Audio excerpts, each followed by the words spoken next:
মুসলিমদের জন্য অত্যন্ত পবিত্র ও গুরুত্বপূর্ণ একটি ধর্মীয় স্থান আল আকসা মসজিদ, যা ইসলামের তৃতীয় পবিত্রতম মসজিদ। বর্তমানে মসজিদটি ইসরায়েলের নিয়ন্ত্রণে রয়েছে, তবে এবার ইহুদি দখলদারিত্বের বিরুদ্ধে আল আকসা রক্ষার আহ্বান জানিয়ে এই রমজানে ফিলিস্তিনিদের ঐক্যের ডাক দিয়েছে ফিলিস্তিনের প্রতিরোধ সংগঠন হামাস। বিস্তারিত আরিফ হাসানের প্রতিবেদনে।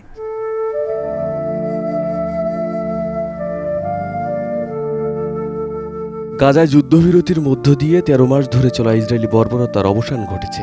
নিজ নিজ বাড়িতে ফিরেছেন গাজার বাসিন্দারা, তবে সেগুলো এখন শুধুই ধ্বংসস্তূপ। এমন পরিস্থিতিতে ইসরায়েলের বিরুদ্ধে প্রতিরোধ গড়ে তুলতে ঐক্যের ডাক দিয়েছে স্বাধীনতাকামী সংগঠন হামাস।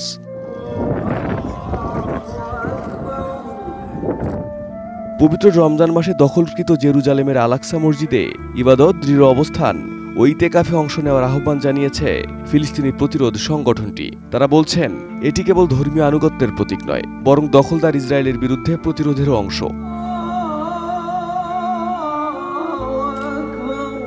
তুরস্ক ভিত্তিক সংবাদ সংস্থা আনাদালু এজেন্সির এক প্রতিবেদনে বলা হয়েছে, হামাস এক বিবৃতিতে পশ্চিম তীর, জেরুজালেম ও ইসরায়েলে বসবাসরত ফিলিস্তিনিদের প্রতি আহ্বান জানিয়ে বলেছে, এই মাসে আল আকসা মসজিদে গিয়ে সর্বাত্মক প্রচেষ্টা চালান, সেখানে দৃঢ় থাকুন এবং ইতেকাফ করুন। সংগঠনটি বলছে, রমজানের বরকতময় দিন ও রাতগুলো ইবাদত, দৃঢ় অবস্থান এবং শত্রু ও বসতি স্থাপনকারীদের বিরুদ্ধে প্রতিরোধে উৎসর্গ করুন। পাশাপাশি জেরুজালেম ও আল আকসার প্রতিরক্ষা নিশ্চিত করুন, যতক্ষণ না এটি দখলদারিত্ব থেকে মুক্ত হয়। টপার ননস্টিক কুকারে 5 স্তরের ইউরোপিয়ান স্ট্যান্ডার্ড কোটিং থাকায় খাবার লেগে যায় না। বিশ্বব্যাপী ফিলিস্তিনিদের প্রতিও সংহতির আহ্বান জানিয়ে হামাস বলেছে, তারা যেন গাজা, পশ্চিম তীর ও জেরুজালেমের জনগণের প্রতি সংহতি প্রকাশে ব্যাপক কর্মসূচি ও উদ্যোগ গ্রহণ করে।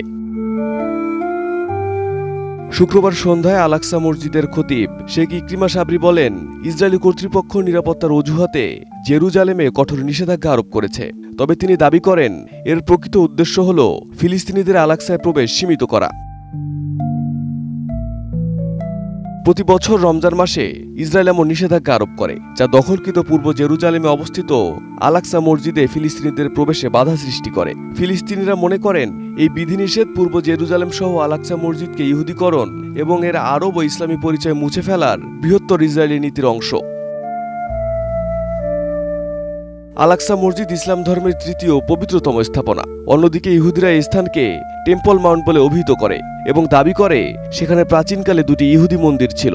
1967 সালে আরব ইসরায়েল যুদ্ধের সময় ইসরায়েল পূর্ব জেরুজালেম দখল করে এবং 1980 সালে পুরো শহরটি সংযুক্ত করার ঘোষণা দেয়, যা আন্তর্জাতিক সম্প্রদায় কখনো স্বীকৃতি দেয়নি। Arif Hasan, ATN news.